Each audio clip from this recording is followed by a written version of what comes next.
sallallahu alaihi wasallam ahli sidqi wal wafa. Qala azza min qail a'udzu billahi minasy syaithanir rajim.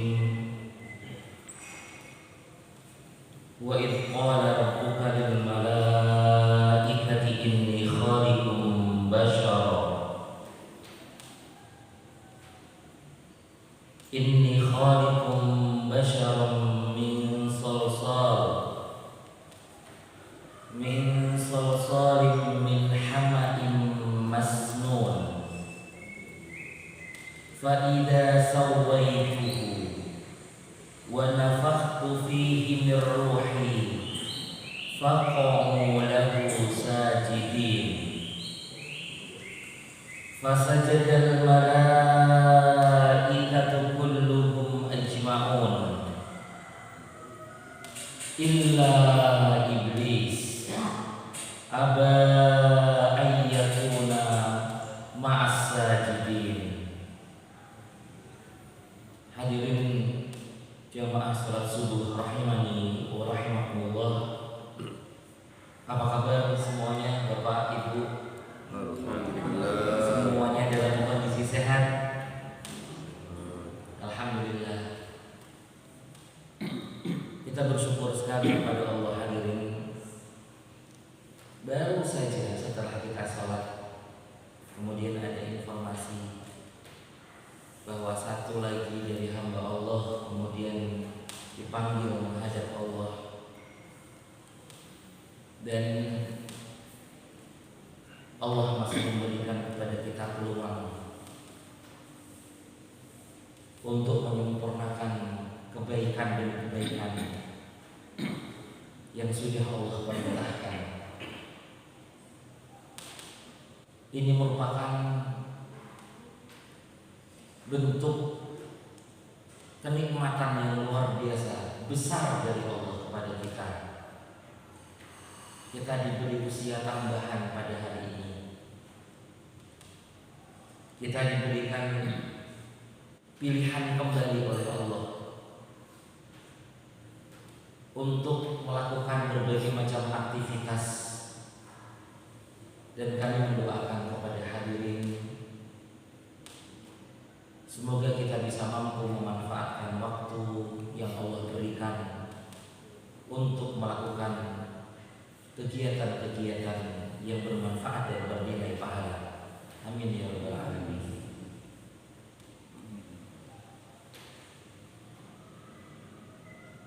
Hadirin jamaah salat subuh rahimani wa rahimakumullah.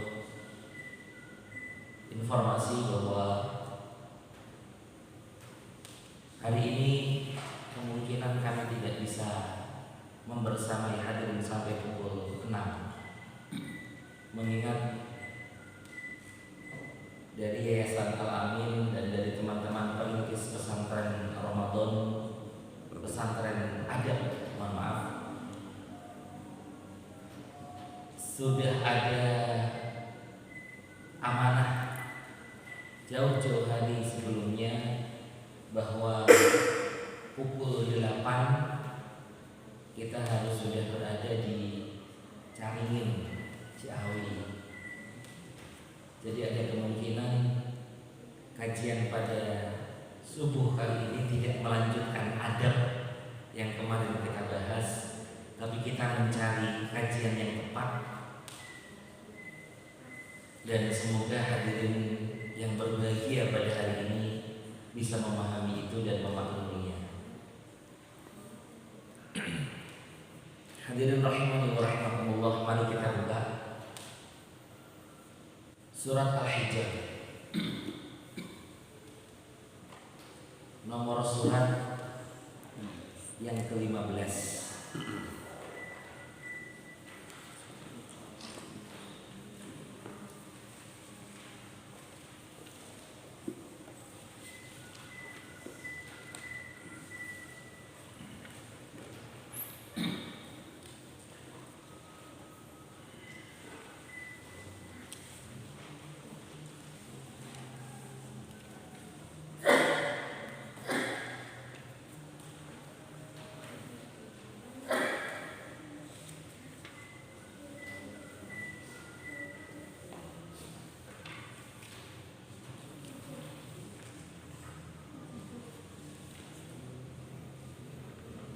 nomor ayat yang ke-28 hingga nanti insya Allah ayat yang ke-40.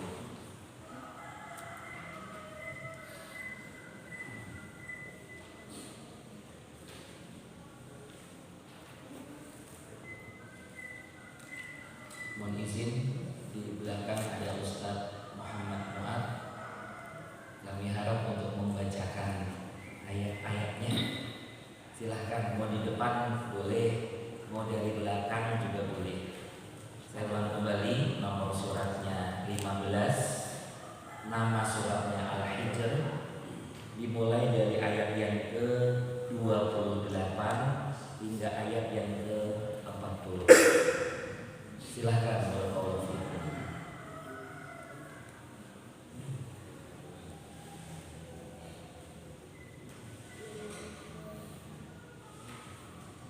Boleh di situ, boleh di sini. Kamu maju. Oh baik, ya.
Baik, jazakumullah khairan.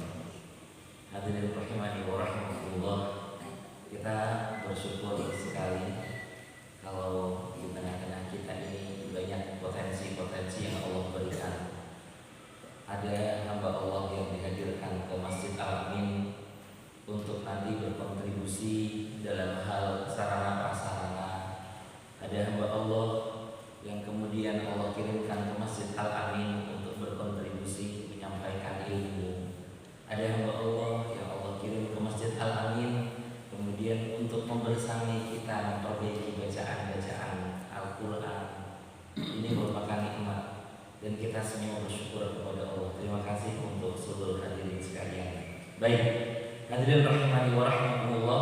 Allah mengatakan wa idh qala rabbuka lil malaikah inni khaliqum basharan min salsalin min hama'in masnun. Allah mengatakan, dan ingatlah ketika Allah mengatakan dan berfirman kepada para malaikat, sungguh Allah akan menciptakan seorang manusia dari tanah yang kering dan lumpur hitam yang diberi bentuk. Hadirin rahimani wa rahimakumullah, awal penciptaan makhluk yang kami singkat dari 3 poin ini, malaikat, jin dan manusia, bukan yang lain. Allah menciptakan yang pertama ini malaikat. Kemudian Allah menciptakan iblis, jin dan bala tentaranya yang banyak. Kemudian hadirin rahimani wa rahimakumullah, sebelum ada penciptaan manusia, malaikat dan jin ini seluruhnya patuh terhadap perintah Allah. Awalnya seperti itu, mereka patuh kepada perintah-perintah Allah. Dan itu sudah berlaku dari dulu. Malaikat, jin, mereka semua mengikuti aturan-aturan yang Allah sampaikan. Ayat ini hadirin rahimani wa rahimakumullah, surat Al-Hijr ayat yang ke-28. Ayat Al-Hijr, surat Al-Hijr ayat ke-29. Ini menjadi ayat yang memisahkan dengan jelas bahwa di sana ada sesuatu yang besar yang dilakukan 3 ciptaan Allah, malaikat, jin, dan manusia. Sesuatu yang besar itu apa? Sesuatu yang membedakan posisi nanti setelah seseorang itu menyelesaikan tugasnya di dunia. Malaikat hadirin rahimani wa rahimakumullah tetap berada dalam posisi patuh dalam kondisi apapun. Ya, diperintahkan apapun, oke, itu malaikat. Berbeda dengan ciptaan Allah yang lain. Dalam ayat ini disebutkan iblis. Fasajadal malaikatu kulluhum ajma'un. Kita bisa membayangkan hadirin rahimani wa rahimakumullah, malaikat seluruhnya bersujud. Tapi ternyata ada ciptaan Allah, iblis yang tidak mau bersujud ketika Allah berkehendak untuk menciptakan satu makhluk lagi yang disebut basyar, disebut manusia. Nanti boleh hadirin jika ada waktu lebih untuk membedakan redaksi pilihan kata dari Allah. Ada insan, ada basyar, belum lagi nanti tingkat ujungnya basyar itu khalifah. Nanti boleh insya Allah lain waktu kita mengkaji lebih dalam tentang redaksi-redaksi tersebut. Hadirin rahimani wa rahimakumullah. Tapi dari makhluk Allah yang banyak itu disepakati malaikat seluruhnya tunduk patuh. Naam. Iblis dan bala tentaranya, jin dan lain sebagainya itu kemudian terbagi menjadi 2. Bismillah, pelan-pelan insya Allah kita pahami bersama. Jin ada yang mukmin, ada pula yang baik. Tapi jangan tanya ke saya, apa indikasi jin kafir? Apa indikasi jin mukmin? Di mana dia berada? Wah, itu belum mampu kami menjawabnya. Kita mempercayai dari yang disampaikan oleh Rasulullah SAW ada 2 nih. Begitu. Jin yang kafir, jin yang fasik, mereka ini sering redaksi ayat di dalam Al-Quran diganti dengan istilah syaitan. Jadi bisa dipahami, Allah menciptakan malaikat, kemudian Allah menciptakan jin beserta turunannya. Dari ciptaan Allah malaikat dan jin ini, Allah berkehendak untuk menciptakan makhluk lagi. Tujuan makhluk ini diciptakan, ujung penciptaannya diharapkan mereka itu menjadi khalifah. Tapi ada yang mampu dan ada yang tidak mampu. Nanti akan kita bahas insya Allah. Kemudian manusia ternyata diposisikan oleh Allah memiliki tingkatan. Kemudian jin diminta untuk tunduk kepada manusia, sujud, ayo sujud. Kemudian jin dengan bola tentaranya itu yang diketuai oleh iblis, kemudian mereka tidak mau tunduk, kecuali yang mau saja. Yang mau sujud disebutnya jin muslim, dan mereka mendapati perintah yang sama dengan perintah manusia untuk beribadah dan menyembah hanya kepada Allah saja. Jin yang tidak mau tunduk kepada manusia untuk bersujud, kemudian dia mulai untuk melakukan negosiasi dengan Allah. Kenapa sih aku kok disuruh tunduk? Kan aku lebih baik dari dia. Jin yang seperti ini dikelompokkan menjadi jin fasik. Ulama juga ada yang menyebutnya jin kafir. Jin fasik, jin kafir, pemimpinnya itu disebutnya iblis. Di Quran sering redaksi ayatnya itu menggunakan kata setan. Hadirin rahimani wa rahimakumullah. Dan setan ini punya tugas, karena mereka sudah dijanjikan oleh Allah, kamu kalau tidak patuh kepada nih orang, maka kamu nanti akan aku hukum. Hukumannya apa nih? Nanti akan dimasukkan oleh Allah ke dalam api neraka. Aduh, jangan gitu dong. Mungkin mereka begitu. Kemudian mereka minta, ya udah deh, kalau memang begitu biarin aku masuk ke dalam api neraka. Kemudian mereka musyawarah dan mereka punya tujuan hidup juga. Tujuannya hidup apa? Mereka membisikkan sesuatu yang negatif kepada kita semua. Dan mereka selalu laporan kepada pemimpin-pemimpin mereka setiap kali selesai melakukan aktivitas bisikannya berhasil atau gagal. Selalu mereka itu laporan. Hadirin rahimani wa rahimakumullah. Tinggal sekarang kita ini, hadirin rahimani wa rahimakumullah, diciptakan oleh Allah sangat mulia. Hafal ayatnya, laqad khalaqnal insana fi ahsani taqwim. Allah sudah menciptakan manusia dengan bentuk yang sebaik-baiknya. Diciptakan dengan kepala, memiliki 2 tangan, memiliki 2 kaki. Kemudian saya bertanya, Bapak dan Ibu, kalau jin itu bentuknya seperti apa?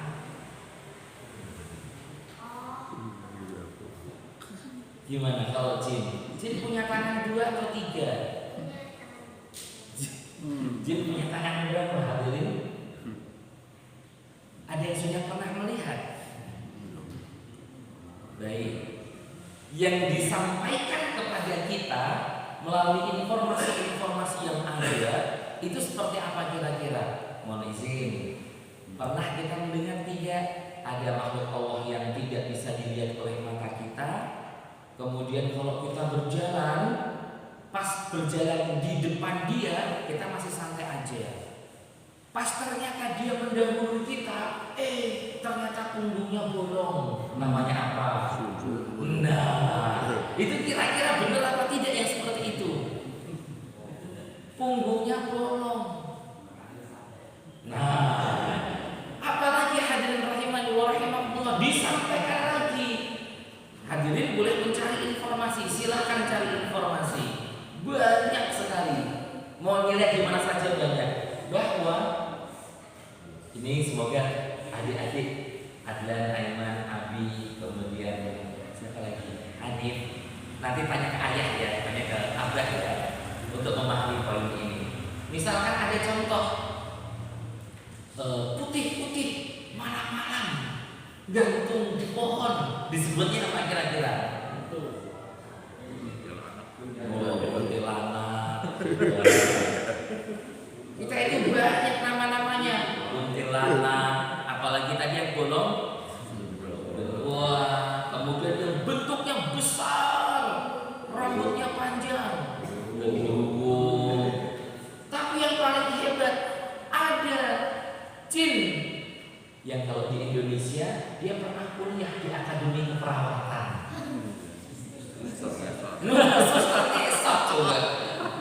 Coba itu gimana ceritanya? Wong sudah intelek, masa kemudian seperti itu? Nah, itu yang sampai kepada kita begitu. Bukan mereka itu punya amanah yang besar, bukan, tapi justru mereka itu membuat kita takut. Setan. Gendruwo. Kemudian kalau dulu bapak saya sering bercerita, ada istilah di Jawa itu banaspati. Wah, kan gitu. Wah, ini apa lagi gitu. Masya Allah. Kemudian hadirin jangan kemudian menyimpulkan, maaf nih, kalau di rumah sendirian, kemudian hadirin berada posisinya di dalam kamar. Setelah di dalam kamar mungkin dalam kondisi ingin pengen tidur tapi belum bisa tidur, tiba-tiba keran di halaman rumahnya langsung sendiri. Jangan kemudian mengatakan, gimana nih? Ada yang nunggu di sini nih. Tidak bisa juga. Hadirin rahimani wa rahimakumullah. Apalagi jangan sampai ada di antara kita yang berpikiran kita harus memberi makan mereka. Masih ingat Pak yang sering jalan-jalan ke arah Keranggan? Kan begitu ya. Di atas pohon tertentu ada apa namanya Pak Salam? Anjak. Anjak. Itu buat siapa kira-kira Pak Imam? Informasi yang saya dapat itu buat mereka. Apa iya yang seperti itu? Hadirin rahimani wa rahimakumullah. Nah, tapi yang repotnya manusia itu ada yang berkolaborasi dengan makhluk Allah tersebut, ada yang berkolaborasi untuk mendapatkan sesuatu. Kemudian ketika mohon maaf, ketika kita ingin mengadakan acara pernikahan dan pernikahan itu mungkin outdoor, tidak di dalam gedung. Kalau orang yang belum memiliki iman yang baik, kemudian dia merasa khawatir. Aduh, nanti kalau hujan gimana ya? Padahal tamu undangan begitu banyak, kasihan mereka. Aku nggak beradab kalau nggak menjamu dengan baik. Kemudian mereka berpikir, aduh adabnya gimana ya? Ya udah deh, biar nanti nggak hujan kita minta tolong. Kita cuma minta tolong kok. Dan orang itu kemudian membawa keris kecil, beberapa macam bunga, berada kira-kira 100 atau 10 meter dari tempat itu, ngumpet, menancapkan keris bentuknya ke atas, membaca sesuatu. Kemudian setelah kita cari informasi, Pak, yang Bapak lakukan itu ngapain? Kita itu tidak menolak hujan. Tidak menolak hujan, hanya melokalisasi air saja. Hujan yang turun biarkan turun, karena itu bukan kuasa kita, tapi turunnya jangan di sini. Terus caranya gimana? Ya kami berusaha sekuat mungkin untuk ada semacam penutup tak terlihat yang dilakukan oleh oleh orang-orang khusus yang kita minta bantuannya. Itu mereka mengatakan begitu. Menurut Bapak, iya atau tidak kira-kira Pak? Hadirin rahimani wa rahimakumullah, ini sudah ada yang seperti itu dan real nyata. Ada hamba Allah yang seperti itu. Wong kalau ditanya agamanya apa, mereka menjawab, saya ahlu sunnah, saya Islam. Mereka bukan mengatakan agama yang lain. Hadirin rahimani wa rahimakumullah. Kemudian manusia ini dikelompokkan kembali oleh Allah. Setelah mengetahui ada jin, ada setan, kemudian mereka yang kafir, yang fasik diketuai oleh iblis, manusia kemudian memiliki dua pilihan. Pilihan yang pertama, ikut arus, atau pilihan yang kedua, melawan arus. Sekarang semuanya tergantung Bapak dan Ibu. Bisa saja kita itu mengikuti arus, bisa dan sangat mungkin terjadi. Sangat mungkin kita itu mengikuti arus itu. Meskipun dimungkinkan juga kita untuk melawannya. Hadirin rahimani wa rahimakumullah. Setan benar kita meyakini sebagai musuh kita bersama. Inna syaitana lakum aduun mubin. Setan itu yang kafir, yang fasik, sungguh aduun, musuh mubin, nyata, real adanya, godain kita, selalu mengintai gerak-gerak manusia, berjanji kepada Allah untuk selalu menggoda manusia. Setan tidak pernah mengenal lelah. Setan punya banyak cara untuk menggoda manusia. Setan punya kekuatan yang begitu kuat untuk menggoda manusia. Setan punya target yang jelas. Bahkan setan ternyata mampu menggoda Nabi. Nabi saja pernah digoda oleh setan. Sekarang posisi kita ini manusia yang levelnya apa? Manusia yang masih biasa aja. Ustaz Salam pernah menyampaikan dalam khutbahnya, manusia yang dzalimun li nafsi, atau muqtasid, atau yang sabiqun bil khairati biidznillah. Ustaz Salam pernah menyampaikan, level kita itu manusia yang apa nih?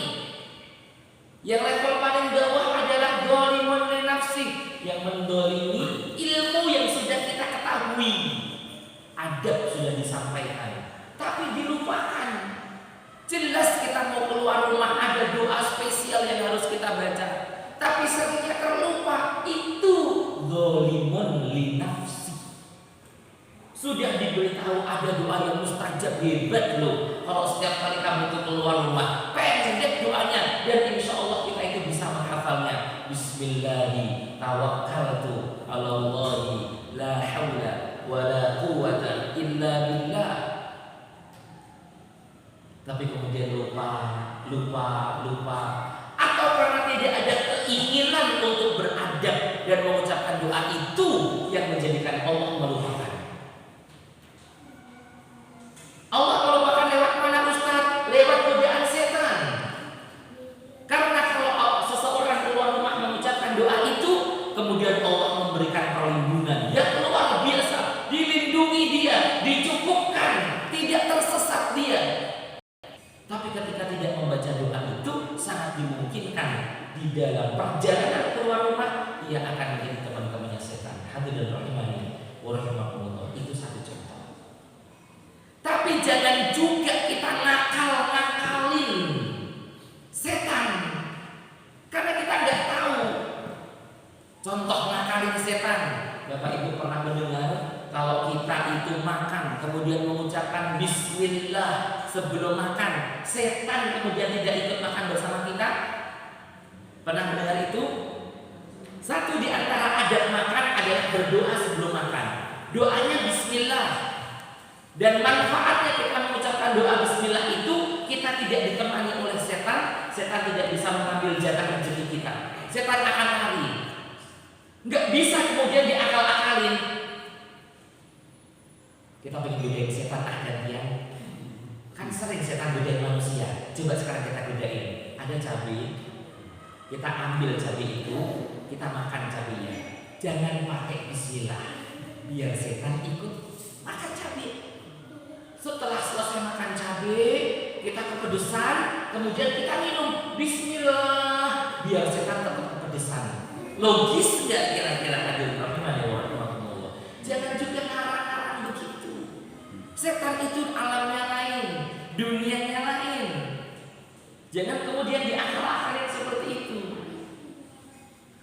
Hadirin rahimani wa rahimakumullah, godaan-godaan setan. Hadirin, ini masya Allah, kita lihat Nabi yang pernah digoda oleh setan. Kami ambil satu contoh saja. Bismillahirrahmanirrahim. Bapak kenal dengan Nabi kita pertama? Ada. Kenal dengan istrinya? Hawa. Dalam surat Al-A'raf ayat yang ke-27. Al-A'raf ayat yang ke-27. Allah sudah memberikan informasi dan peringatan kepada kita seluruhnya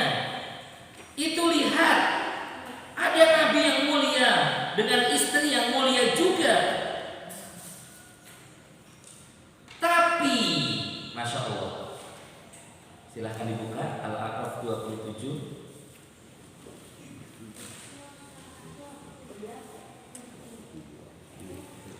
Mana nih Ustaz Mu'ad nih? Silakan Ustaz Mu'ad. Surat 7 Al-A'raf nomor suratnya ke-7, ayatnya yang ke-27.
Saya minta maaf, kurang jelas kayaknya.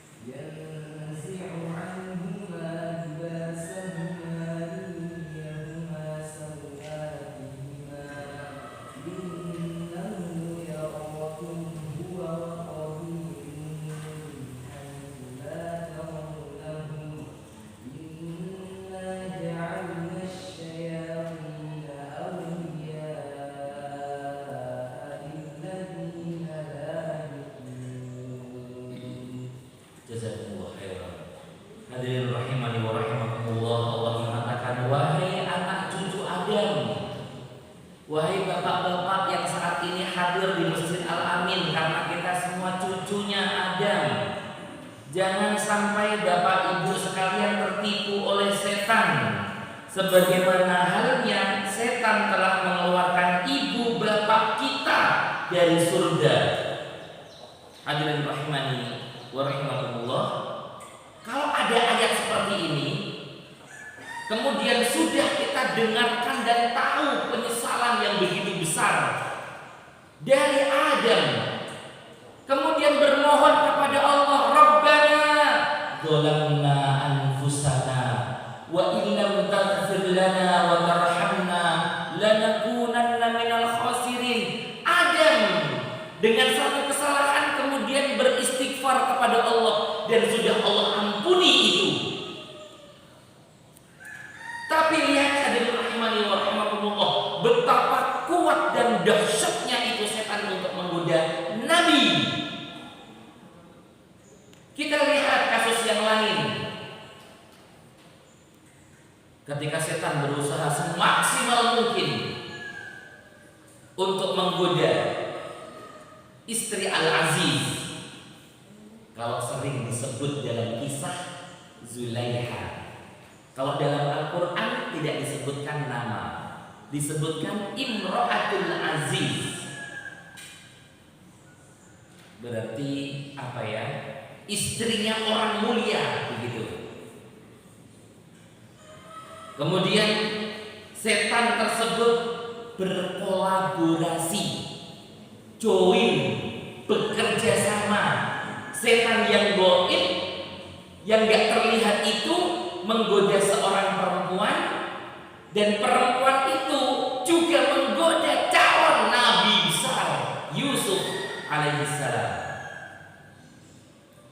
Silahkan nanti dibaca surat Yusuf untuk mengetahui seperti apa model godaannya.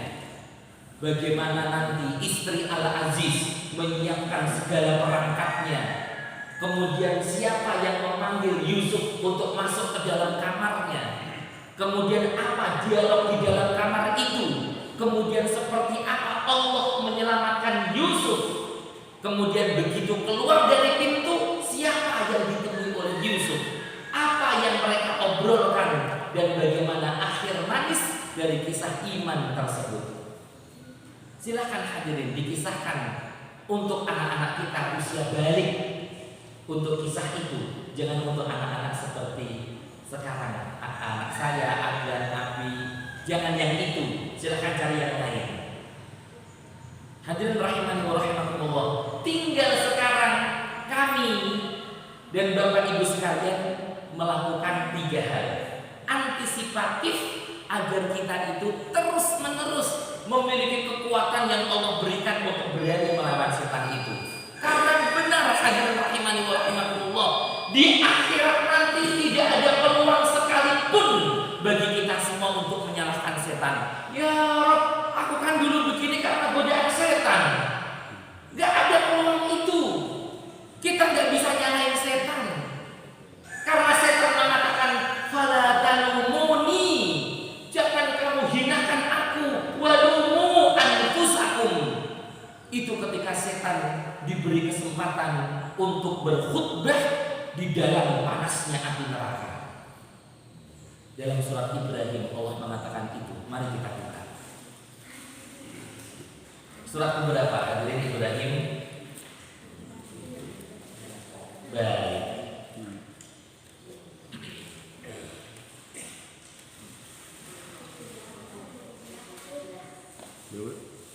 Nomor suratnya 14. Nomor ayatnya 22 dan 23. Ini ayat sering sekali dibaca oleh Allah yarham Ustaz Ahzan Samiul Jazuli. Kalau di Al-Amin sering dibaca oleh Ketua DKM Ustaz Muhammad Akmal, Masya Allah. Ustaz Mu'ad silakan. Ayat yang ke-22 dan 23.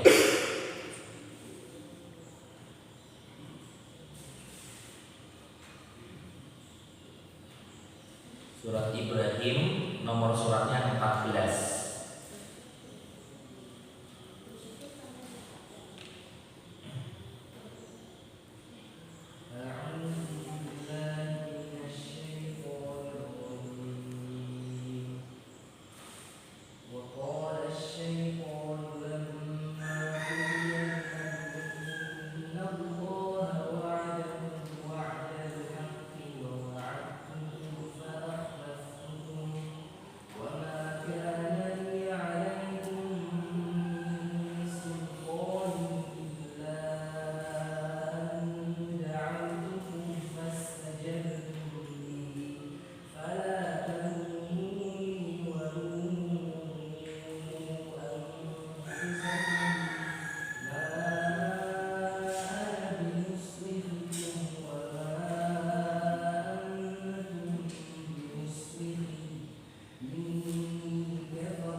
Terima kasih Ustaz. Jazakumullah khairan. Hadirin rahimani wa rahimakumullah. Boleh saya bertanya kepada hadirin 3 orang jamaah saja, silahkan menjawab. Pertanyaannya, apa yang jamaah rasakan setelah mendengar ayat? Artinya sudah pada dibaca tadi? Belum, kami bacakan. Baik. Dan setan berkata ketika hisab sudah selesai, ketika perhitungan amal manusia, kebaikan keburukan sudah selesai, dan orang-orang yang memiliki timbangan keburukan lebih banyak mereka kemudian dimasukkan oleh Allah ke dalam neraka. kemudian sudah selesai urusan itu, kemudian mereka diberikan kesempatan kepada setan untuk menyampaikan. Wa qala syaitan, dan setan itu berkata ketika hisab sudah selesai, innallaha wa'adakum wa'dal haqq, sesungguhnya Allah telah menjanjikan kepadamu janji yang benar. Masya Allah. Wa wa'adtukum fa akhlaftukum, aku setan juga menjanjikan kepada kamu wahai manusia janji juga, tapi aku menyalahi janji itu. Apa itu? Tidak ada kekuasaan bagiku terhadapmu, melainkan sekedar aku ngajak kamu, aku goda kamu, aku memata-matai kamu, lalu kamu patuhi seruanku itu, kamu patuhi ajakanku itu. Oleh sebab itu wahai manusia, jangan kamu cerca aku, jangan kamu hina aku, jangan kamu salahkan aku, tapi hinalah dirimu sendiri, salahkan dirimu sendiri. Aku tidak dapat menolongmu dan kamu pun tidak dapat menolongku. Sungguh aku tidak membenarkan perbuatanmu menyekutukan aku, menyekutukan Allah sejak dulu. Sungguh orang zalim akan mendapatkan siksaan yang pedih. Hadirin rahimani wa rahimakumullah. Ini khususnya berkaitan dengan orang-orang yang memang mereka itu berpindah atau sudah memilih agama selain Islamnya. Tapi godaan setan itu ternyata tidak berhenti di situ. Orang-orang soleh pun digoda oleh setan. Kiai juga digoda oleh setan. Orang-orang kaya yang soleh juga digoda oleh setan. Kita digoda oleh setan. Imam masjid digoda oleh setan. Ustadz digoda oleh setan. Dan ayat ini hadir rahimani wa rahimakumullah yang kemudian membuat kita itu semangat untuk kemudian yuk kita lawan setan bareng. Karena untuk melawan setan sendiri-sendiri dibutuhkan kekuatan yang luar biasa. Fala talumuni wa lumu anfusakum. Ketika setan sudah diberi panggung oleh Allah, karena saat itu penduduk neraka mengatakan, aduh aku di neraka gara-gara kamu, aduh aku di sini disiksa karena kamu dulu menggoda aku sih, coba kamu nggak godain aku, dan pernyataan-pernyataan yang lain. Kemudian iblis naik ke atas mimbar, ketua geng jin kafir naik ke atas mimbar, kemudian mengatakan ayat ini, fala talumuni, kamu yang di ujung sana jangan mencerca aku, jangan hina aku, yang di situ jangan berikan aku sesuatu yang negatif, jangan. Hadirin rahimani wa rahimakumullah, saat itulah mereka seluruhnya sadar kalau setan itu ternyata menginginkan kebaikan. Coba hadirin ujung ayat ini. Inni kafartu bima asyraktumuni min qabl. Setan mengatakan, sesungguhnya aku tidak membenarkan perbuatanmu menyekutukan Allah. Masya Allah. Hadirin rahimani wa rahimakumullah. Iya, ini kalau berbuat syirik. Dan berbuat syirik itu ada dua, ada syirik besar, ada syirik kecil.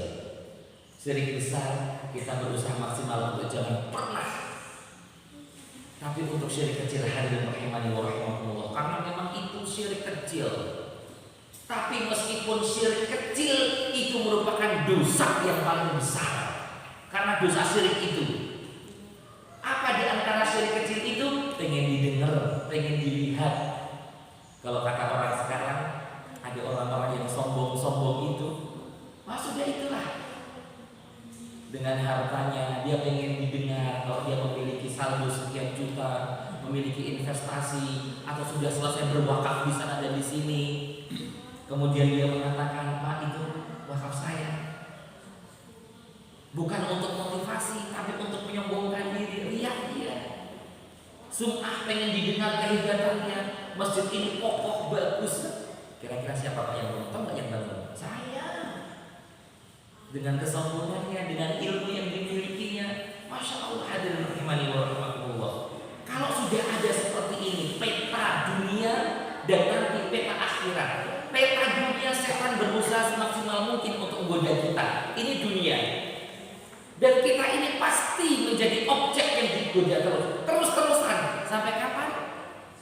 Sampai kita itu benar-benar dicabut rohnya oleh Allah. Lawang di ujung sakarat aja setan datang kok. Ketika di ujung sakaratul maut itu setan masih datang. Mana buktinya setan datang? Kisah Abu Thalib masih datang. Setannya berbentuk manusia. Pamanku, bener deh. Kalau kamu itu meninggalkan ajaran nenek moyang, terus kita gimana dong? Udahlah, gak usah ikutin Muhammad. Tetap konsisten dengan akidah nenek moyangmu dulu. Hadirin rahimani wa rahimakumullah. Itu godaan, itu setan. Karena setan ada minal jinnati wan nas. Kemudian Rasulullah mengatakan, "Qul ya am." Katakan oleh paman, kalimat, cuma satu kalimat aja. Yang itu kalau engkau mengucapkan kalimat itu, aku bisa ngomong sama Allah nanti di hari kiamat bahwa engkau merupakan umat Muhammad. Tapi tidak bisa ngomong, tidak bisa mengucapkan, karena memang itulah hidayah. Hadirin rahimani wa rahimakumullah, tinggal sekarang saya antum sekalian. Yang pertama, miliki kekuatan untuk siap merubah diri setiap hari. Setiap hari kita harus merubah diri dengan kebaikan. Yang kemarin belum pernah menyelesaikan dzikir pagi, yuk sekarang bisa. Ada itu rangkaian dzikir pagi, dimulai dengan membaca ayat kursi, kemudian dibaca lagi surat Al-Ikhlas 3 kali, kemudian Al-Falaq, kemudian An-Nas, kemudian mulai dzikir-dzikir yang ada. Ustaz, saya sudah nggak mampu menghafal. Simpelin, dibikin ringkas lagi kalau udah nggak mampu menghafal. Tapi jangan tinggalkan. Ayat kursi masih hafal? Tidak. Al-Ikhlas hafal? Hafal. Falaq hafal? Enggak. An-Nas? Enggak. Baca Al-Falaq, baca Al-Ikhlas hafal. Kemudian buat dzikir yang lain ada yang hafal? Enggak ada. Cuman Al-Ikhlas saja yang saya hafal. Cukup. Karena dia sudah berusaha. Berikutnya, saya belum hafal seluruhnya Ustaz. Saya belum punya bukunya.